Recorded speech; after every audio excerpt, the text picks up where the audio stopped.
नमस्कार, मैं पंकज दुबे और आप देख रहे हैं सागर टाइम्स न्यूज। का नहीं होता, इसलिए सौरभ शर्मा की नियुक्ति से दूर दूर तक भी मेरा कहीं कोई संबंध होने का सवाल ही नहीं उठता था, ना मुझे अधिकार था। कोई एक कागज ऐसा बता दे, कोई एक ऐसा पत्र बता दे, कोई मेरी नोटशीट बता दे जिसमें मैंने ये लिखा हो कि सौरभ शर्मा की नियुक्ति कर दी जाए, या मैंने सौरभ शर्मा की अनुशंसा की हो, या सहानुभूति पूर्वक विचार करने के लिए लिखा हो। कोई एक ऐसा कागज बता दे तो ना तो मैंने कभी सौरभ शर्मा की अनुशंसा की, ना मैंने कभी सौरभ शर्मा के मामले में सहानुभूति पूर्वक विचार करने के लिए कहा। परंतु कल मेरे द्वारा पत्रकार वार्ता आयोजित कर पूर्व मंत्री भूपेंद्र सिंह जी पर तथ्यात्मक आरोप लगाए गए थे, और जो मैंने आरोप लगाए उस हर एक आरोप का मैंने तथ्य और एक संबंधित कागज प्रस्तुत किया जिससे कि मेरे आरोप प्रमाणित हो रहे थे। भूपेंद्र सिंह जी ने बार बार कहा कि सौरभ शर्मा की नियुक्ति में उनका कोई हाथ नहीं है, कहीं कोई उन्हें हस्ताक्षर नहीं किया है, कभी कोई पैरवी नहीं करी है और इस नियुक्ति से उनका कोई वास्ता नहीं है। मैंने भूपेंद्र सिंह जी की नोटशीट दिखा दी। सौरभ शर्मा का ये नियुक्ति पत्र है। इस नियुक्ति पत्र में बाकायदा बिंदु क्रमांक 2 पर जिक्र है कि इनके निज सहायक भूपेंद्र सिंह जी के निज सहायक को लिखा गया और उनकी स्वयं की नोटशीट का जिक्र है। इसके बाद मैंने वो नोटशीट भी दिखा दी। ये वह नोटशीट है जिसमें भूपेंद्र सिंह जी का हस्ताक्षर है और वो स्वयं कलेक्टर के एक ऐसे पत्र का संज्ञान ले रहे हैं जो कलेक्टर ने उनको कभी लिखा ही नहीं है, लेकिन स्वतः संज्ञान ले रहे थे क्योंकि उनको इस भ्रष्टाचारी सौरभ शर्मा को संरक्षण देकर के मोटी कमाई करनी थी। अब बात यह आ जाती है कि मैंने उनको ये सारे कागज दिखा दिए। उनने कल मेरे इन तथ्यों के जवाब में काफी सारी बातें कही और उनमें से एक भी बात तथ्यात्मक नहीं कही। जितनी भी बातें कही उनका कोई भी तथ्य नहीं दिया, सारी निराधार और हवाई बातें कही उनने। काफी निजी बातें भी कही, उनका भी मैं उत्तर दे दूंगा अभिमानी जी को। लेकिन पहले मैं ये पूछना चाह रहा हूं, मेरे स्वर्गीय पिताजी भी मंत्री रहे हैं।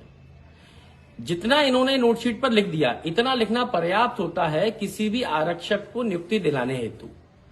मेरे राजनीतिक पृष्ठभूमि है और मैं स्वयं भी राजनीति कर रहा हूं। मैं जानता हूं कि किसी भी मंत्री का आरक्षक की नियुक्ति में कोई भी हस्तक्षेप नहीं किया जाना होता है नियम अनुसार, लेकिन माननीय भूपेंद्र सिंह जी ने न सिर्फ हस्तक्षेप किया बल्कि दबाव डाल करके ट्रांसपोर्ट के अधिकारियों से इस आरक्षक की नियुक्ति करवाई और बाद में इस आरक्षक ने भ्रष्टाचार को फैलाकर पूरे मध्य प्रदेश को कलंकित किया। जहां सोने के बिस्किट जब्त हुए मध्य प्रदेश में, चांदी के बिस्किट जब्त हुए, पूरा प्रदेश आज कलंकित हुआ, तो उसमें पूरी देन माननीय भूपेंद्र सिंह जी की है।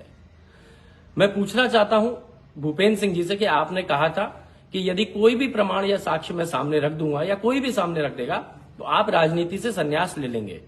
तो मेरा प्रश्न है कि आप कब संन्यास लेंगे, कृपया करके बताएं। मैं चाहता हूं कि आपने लंबी राजनीति करी है, आपका संन्यास सम्मानपूर्वक होना चाहिए। तो मैं स्वयं आपके संन्यास में शामिल होने आऊंगा और मैं आग्रह करूंगा कि आप सम्मानता से संन्यास ले लें, नहीं तो आपको बेइज्जती पूर्वक पार्टी से बाहर निकाला जाएगा भ्रष्टाचार के आरोपों में। मैं अपने सभी पत्रकार साथियों से मैं चाहूंगा कि वो भूपेंद्र सिंह जी से ये पूछें कि जो कागज और जो मैंने तथ्य दिखाए हैं उन पे वो बात क्यों नहीं कर रहे हैं, उनका वो उत्तर क्यों नहीं दे रहे हैं। बाकी तमाम वो खुद के परिवार के, उनके बब्बा, उनके अब्बा, उनका सबका बताया, उनने मेरे भाई का सब चीजों का बताया, लेकिन उन कागजों के बारे में कोई भी विश्लेषण नहीं दिया। क्या वो कागज सही है कि नहीं, और जिस ट्रांसपोर्ट विभाग के अधिकारियों से आपने उस फाइल को, पूरी नस्ती को गायब करवाया है, मैं उसका भी मुझे पूरा ज्ञान है। और आप चिंता मत कीजिएगा, पूरी फाइल भी सामने आएगी, पूरा सच भी सामने आएगा। और जिन अधिकारी इसमें संलिप्त है, मैं उनको इस वीडियो के माध्यम से चेतावनी दे रहा हूं कि भ्रष्टाचारी भूपेंद्र सिंह को मत बचाना, नहीं तो आप भी चपेट में आ जाओगे, वो तो बचेंगे नहीं, आप फ्री फोकट में चले जाओगे। साथ ही में जो मैंने प्रश्न पूछे उनका भूपेंद्र सिंह जी कब उत्तर देंगे। बड़ी बेबाकी से आपने बात कही, मेरे प्रश्नों का उत्तर कब आएगा मैं उसकी प्रतीक्षा करूंगा। आप कहेंगे तो मैं आपके निवास पर आकर के उसका उत्तर ले लूंगा। अभी एक घटनाक्रम और हुआ जिसमें भूपेंद्र सिंह जी पहले तो वीडी शर्मा जी को, मोहन यादव जी को खुली चुनौती देते दिखाई दिए। मंचों से नदारद हो जाना, वीडी शर्मा को यह कह देना कि भाई तुम पार्टी बनकर के काम कर रहे हो, उन्होंने काफी बड़ी बड़ी बातें करी, तो मुझे लगा भूपेंद्र सिंह काफी दमदार नेता है। मुझे लगा, मैंने कहा दम है इस नेता में। लेकिन आपकी कितनी जल्दी हवा निकल गई। 15 तारीख को आपने चिट्ठी लिखी और वापस वीडी शर्मा जी के गुणगान करने लगे चिट्ठी में। आपकी या तो बोलने की दम मत रखो, और बोल रहे हो तो उस पर टिकना चाहिए भूपेंद्र सिंह जी। आपकी इतनी जल्दी हवा निकल गई। कम से कम गिड़गिड़ाते तो नहीं, ऐसा लग रहा था कि जैसे कि वीडी शर्मा जी कोई नेता नहीं, कोई आपके ईश्वर हो गए। आप एकदम गिड़गिड़ा कर उनकी प्रशंसा कर रहे थे, और उस चिट्ठी में साफ झलक रहा था कि आप कितने घबराए हुए हैं। कल की प्रेस वार्ता में भी जो आपने बातें कही, मैंने बड़ा गौर से देखा। आपकी कई बार जबान लड़खड़ा रही थी। आप जो आरोप लगा रहे थे उसमें स्पष्ट प्रतीत हो रहा था कि आप काफी घबराए हुए भूपेंद्र सिंह है। वो भूपेंद्र सिंह नहीं है जो जब पहले मंत्री होकर के बेबाकी से बात बोलते थे। तो मेरा यह कहना है, इसमें कोई डरने की बात नहीं है। जो आपने कुकर्म किए हैं वो सामने आएंगे, उनको सामने लाने की दायित्व मेरा है, पूरी मेरी कांग्रेस पार्टी का है। अभी मैंने एक फाइल खोली है, इसके बाद मैं आपके सेंट्रल पार्क राजेश शर्मा से जुड़े हुए सब जो प्रकरण है वो भी खोलूंगा, गैमन से जुड़े हुए प्रकरण भी खोलूंगा, और भी जो चीजें आएंगी, सोने के बिस्किट से आपके क्या ताल्लुकात है, मैं सब खोलूंगा एक एक करके। आप उसमें चिंतित मत रहिएगा। और आपने जो वीडी शर्मा जी से आग्रह किया है कि आपकी डेड बॉडी भी भाजपा के झंडे में लपेट करके जानी चाहिए, तो मेरा भी वीडी शर्मा जी से आग्रह है कि भूपेंद्र सिंह जी ने मध्य प्रदेश के सबसे बड़े भ्रष्टाचारी सौरभ शर्मा को नौकरी देकर के जन्म दिया है। तो कृपया करके आप अपने भाजपा के झंडे को कलंकित मत कीजिएगा, और भूपेंद्र सिंह जी को उस झंडे को छूने के भी मत दीजिएगा, उनकी बॉडी को। मुझे लगता है वो इस के काबिल नहीं है कि उनकी बॉडी इस झंडे में लपेट कर जानी चाहिए। हालांकि मैं आशा करता हूं कि भूपेंद्र सिंह जी लंबा जिए, क्योंकि आप जब लंबा जिएंगे तभी हम आपकी पोल खोल पाएंगे। मैं चाहूंगा कि आपकी उम्र बहुत, ईश्वर आपको लंबी उम्र दे। साथ ही में आपने कुछ व्यक्तिगत आरोप लगाए। मुझे एक हास्य कलाकार आपके अंदर छुपा हुआ दिखाई दिया। मुझे लगता है भूपेंद्र सिंह जी एक अच्छे हास्य कलाकार भी हैं, क्योंकि कल आपने प्रेस के समक्ष ये कहा कि मैंने, यानी कि हेमंत कटारे ने भोपाल से गुंडे ले जा करके भिंड में बूथ कैप्चरिंग करवाई। आज तक ये तो सुना था कि भिंड से गुंडे देश में पूरे कहीं पर भी जाते अपनी दबंगाई दिखा सकते हैं।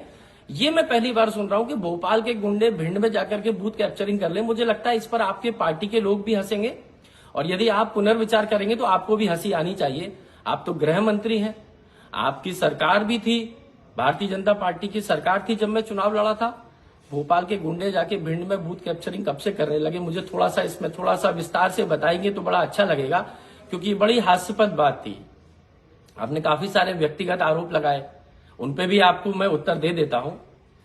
आपने सुधीर शर्मा जी का बोला कि मैंने पहले पत्र लिखा उनके बारे में और बाद में उस बात का खंडन कर दिया। तो मैं आपको बता देना चाहता हूं माननीय, मैंने आज तक कभी भी सुधीर शर्मा के संबंध में कोई खंडन नहीं किया है। मैंने माननीय मुख्यमंत्री जी को पत्र लिख के सुधीर शर्मा जी के बारे में पूछा। आपके पार्टी के मुखिया डॉक्टर मोहन यादव जी आज तक उसका जवाब मुझे नहीं दे पाए हैं। आज भी प्रतीक्षा कर रहा हूं, और आपके अंदर थोड़ी भी हिम्मत हो तो आप मेरे पत्र को रिट्वीट करके कहिएगा कि अभी तक विपक्ष को मेरे उस पत्र का जवाब नहीं मिला है, तो मुख्यमंत्री जी शायद आपकी बात को सुन करके जल्दी जवाब दे पाए।